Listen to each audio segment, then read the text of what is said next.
पानी के भीतर खोज करने वाले एक ग्रुप को जून 2011 में एक रहस्यमयी चीज मिली थी। बाल्टिक सागर के इलाके में गल्फ ऑफ बोथनिया के जमा देने वाले ठंडे पानी के नीचे काफी अजीबोगरीब चीज थी। ओशियनएक्स ने सोनार की मदद से बाल्टिक सागर अनोमली को खोजा था। अजीब शेप वाली इस चीज की लंबाई 64 मीटर और ऊंचाई 8 मीटर है और ये सतह से 91 मीटर नीचे है।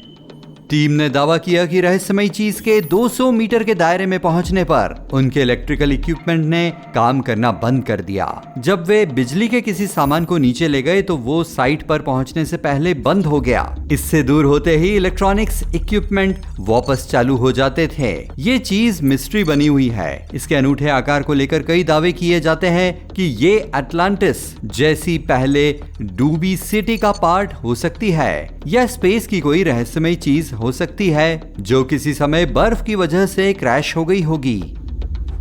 वैज्ञानिकों ने साइट के पास से लिए सैंपल्स को स्टडी किया और इस नतीजे पर पहुंचे कि ये आइस एज के दौरान चलते हुए ग्लेशियर से निकला एक सिंपल ग्लेशियल डिपॉजिट हो सकता है। अनोमली उसका सिर्फ एक टुकड़ा है जिसे हजारों वर्षों से किसी ने डिस्टर्ब नहीं किया है। सही जवाब पाने के लिए इसकी अभी और जांच करनी बाकी है।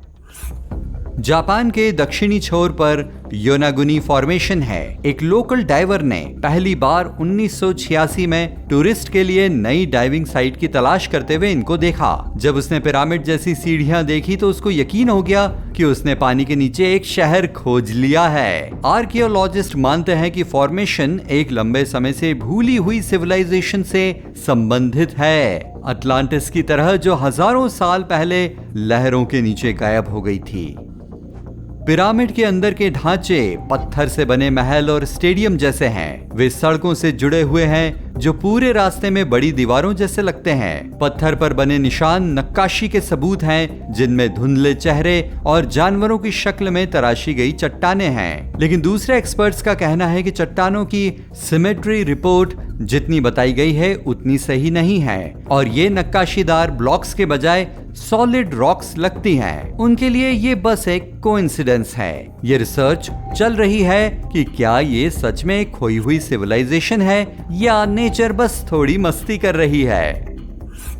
लिंकन मेमोरियल आकार में विशाल है और विजिटर्स पूल में इसका अक्स देखते रह जाते हैं। इतिहास से प्यार करने वाले उत्साही लोग दीवारों में खुदे अक्षरों में गलती को खोजना अपनी यात्रा का हिस्सा मानते हैं। With high hope for the future, no prediction in regard to it ventured। In lines को लिखने वाले ने गलती से F के बजाय E के साथ फ्यूचर लिख डाला था। इमारत की नींव में एक चैम्बर है, वो भी देखने लायक है। आप एक गुफा जैसा स्ट्रक्चर भी पा सकते हैं जहां एक गुप्त दरवाजे से चूना पत्थर के जरिए टपकते पानी से स्टैलेक्टाइट्स बनते हैं। इस गुफानुमा जगह के खंभों पर अनाम कंस्ट्रक्शन वर्कर की बनाई ग्राफिटी भी हैं। क्वींसलैंड ऑस्ट्रेलिया के उत्तरी छोर के आसपास एक अजीब क्लाउड फॉर्मेशन सुबह के वक्त होता है जिसे देखकर टूरिस्ट घबरा जाते हैं। इन बादलों को मॉर्निंग ग्लोरी कहा जाता है। ये बहुत ही असामान्य प्रकार के बादल होते हैं जो आकाश में घूमते हुए दिखते हैं, एक विशाल ट्यूब की तरह। 965 किलोमीटर आकार वाले गोल बादलों का ये नजारा एक अपड्राफ्ट का नतीजा है जो बादलों को धकेलता है और उन्हें गोल आकार देता है। एक्सपर्ट मानते हैं कि बादलों के पीछे मौजूद नमी ठंडी हवा उन्हें नीचे की ओर दबाती है और लगभग जमीन तक गिरा देती है। उत्तर पूर्वी थाईलैंड में बैंकॉक से 750 किलोमीटर दूर एक 7.5 करोड़ वर्ष पुरानी चट्टान की फॉर्मेशन पहाड़ों से उठती हुई जंगल में निकलती दिखती है। ये व्हेल का एक ग्रुप एक साथ तैरता हुआ लगता है। इस जगह को 3 व्हेल रॉक कहा जाता है। लाखों साल पहले ये इलाका सिर्फ एक रेगिस्तान था, लेकिन क्रेटेशियस पीरियड जब टी-रेक्स और ट्राइसेराटॉप्स यहाँ घूमते थे तब के आर्कियोलॉजिकल प्रूफ दिखाते हैं कि उस समय जमीन में तेजी से बदलाव हो रहे थे। ऐसा माना जाता है कि सैंडस्टोन के पहाड़ टेक्टोनिक्स प्लेट और मेकोंग रिवर के कटाव की वजह से उठ रहे थे।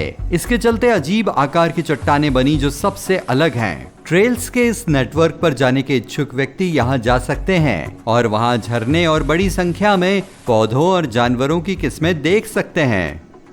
इन विशाल मोनोलिथ के टॉप से मेकोंग के बीच पहाड़ और जंगल सभी दिशा में फैले हुए हैं। 20वीं सदी की सबसे चर्चित किताबों में से एक प्राचीन ग्रंथ है जिसे कोई नहीं पढ़ सकता। वॉयनिच मैन्युस्क्रिप्ट 1912 में खोजी गई थी और ये दुनिया की सबसे रहस्यमयी मैन्युस्क्रिप्ट है। ऐसा लगता है कि इसमें दुनिया के कई सीक्रेट छुपे हैं। अंदर की लिखावट किसी अज्ञात भाषा या कोड की है। ये अज्ञात चीजों और ज़ोडिएक साइंस की अजीब तस्वीरों के साथ काफी सारी इलस्ट्रेशन से भरी है। विभिन्न पौधों की ड्राइंग इस बुक की सबसे दिलचस्प बात है क्योंकि ये धरती पर मौजूद ऐसे किसी भी पौधे की प्रजाति से मेल नहीं खाती जिनके बारे में साइंटिस्ट को पता है। इंग्लैंड में अप्लाइड लिंग्विस्टिक्स के एक प्रोफेसर ने दावा किया कि उन्होंने बुक के कुछ लक्षणों को समझ लिया है, लेकिन अभी तक ये पूरी तरह समझ में नहीं आ पाई है। जेलीफिश लाइटनिंग स्प्राइट्स पृथ्वी के वातावरण में ऊंचाई पर होने वाले इलेक्ट्रिकल डिस्चार्ज होते हैं। वे शक्तिशाली तूफानों के साथ जुड़े हुए हैं, लेकिन वो वह बादल नहीं होते जो हमें बारिश देते हैं। ये स्प्राइट मेसोस्फीयर में जमीन से 48 से 80 किलोमीटर ऊपर होते हैं। रात में आर्टिफिशियल लाइट में इस धुंधली लाइटनिंग को देखना और भी मुश्किल हो जाता है, लेकिन ये 48 किलोमीटर से अधिक चौड़ी हो सकती है। रेड स्प्राइट एक प्रकार का कोल्ड प्लाज्मा है जो एक गरजने वाले बादल के ऊपर डिस्चार्ज होता है, जो वायुमंडल में नाइट्रोजन के साथ लाल हो जाता है। वे तूफानी बादलों और नीचे की जमीन के बीच बिजली कड़कने के बीच बैलेंस लाने का काम करते हैं। जब मिशिगन के बागों में जमा देने वाली ठंड पड़ती है तो स्थानीय लोग सुबह सुबह पेड़ की शाखाओं से लटकी हुई बर्फ की अजीब आकृतियों को देखते हैं। घोस्ट एप्पल, पूरी तरह से बर्फ से जमे सेब। ऐसे किसी एक सेब को ढूंढना बहुत मुश्किल है क्योंकि इसके लिए सब कुछ सही होना चाहिए, साथ ही जमा देने वाली ठंड पड़नी चाहिए। ये असामान्य मौसमी घटना पेड़ की डाली पर उस वक्त पर सेब के जमने के कारण बनती है जब बारिश के कारण सेब पर बर्फ की एक पतली परत जम जाती है। इसमें बंद सेब पिघलकर एप्पल सॉस की तरह बाहर बह निकलते हैं, जिससे बर्फ की सुंदर खोल पेड़ पर टंगी रह जाती है।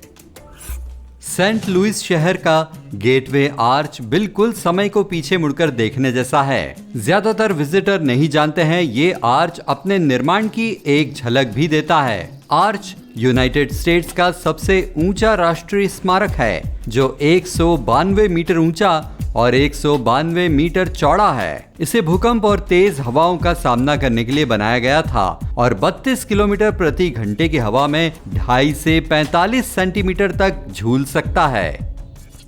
इसमें सेंट लुइस के 7 लाख से अधिक लोगों की कहानियां भी शामिल हैं, जिन्हें एक टाइम कैप्सूल में रखा गया है। इसे सबसे ऊंची जगह पर वेल्ड किया गया है। किसी भी बर्फ से ढके पर्वतीय क्षेत्र जैसे रॉकी माउंटेन्स में स्नो रोलर्स को देखा जा सकता है, जहां हवा, तापमान, स्नो, बर्फ और नमी मिलकर अनोखे रिंग बनते हैं। जमीन पर नम बर्फ की काफी पतली परत से ये बनना शुरू होते हैं। ये पतली बर्फ या पाउडर बर्फ के ऊपर शेप लेते हैं और फिर तेज हवा इस परत को डोनट आकार में चलाना शुरू करती है। धीरे धीरे ये एक स्नोबॉल की तरह पहाड़ी से नीचे लुढ़कना शुरू कर देता है।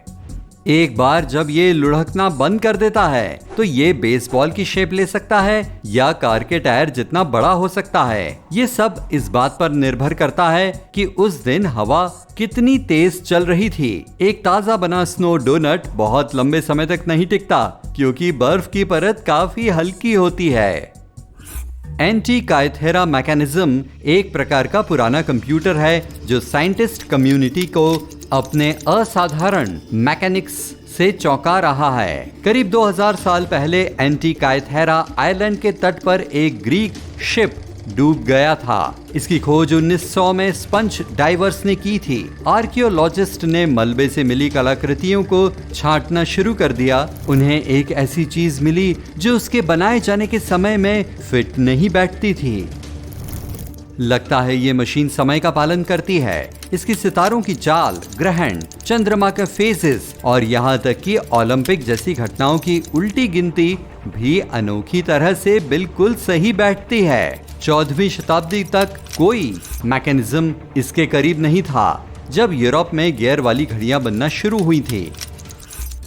तुर्की के आर्कियोलॉजिस्ट का मानना है कि उन्होंने दुनिया में सबसे पुराना आर्किटेक्चरल कंस्ट्रक्शन खोज लिया है। एक्सपर्ट्स के मुताबिक ये 10,000 साल से अधिक पुराना है। पुरानी फार्मिंग कम्युनिटीज में पाए जाने वाले ये मोनोलिथ पिलर 5.5 मीटर तक ऊंचे हैं। इन्हें शायद सोशल इवेंट और कार्यक्रमों के लिए इस्तेमाल किया जाता था, लेकिन उनके बारे में ज्यादा जानकारी नहीं है। इनमें से कुछ बड़े पत्थर के स्ट्रक्चर इंसानी शेप वाले हैं, जिनमें जानवरों के चित्र खुदे हैं और पत्थर के छल्ले बने हैं। हाल ही में आर्कियोलॉजिस्ट को साइट के पास रेक्टेंगुलर बिल्डिंग मिली है। जिन समुदायों ने इन मॉन्यूमेंट्स को बनाया वे मॉडर्न सिविलाइजेशन में कदम रखने की शुरुआत में थे।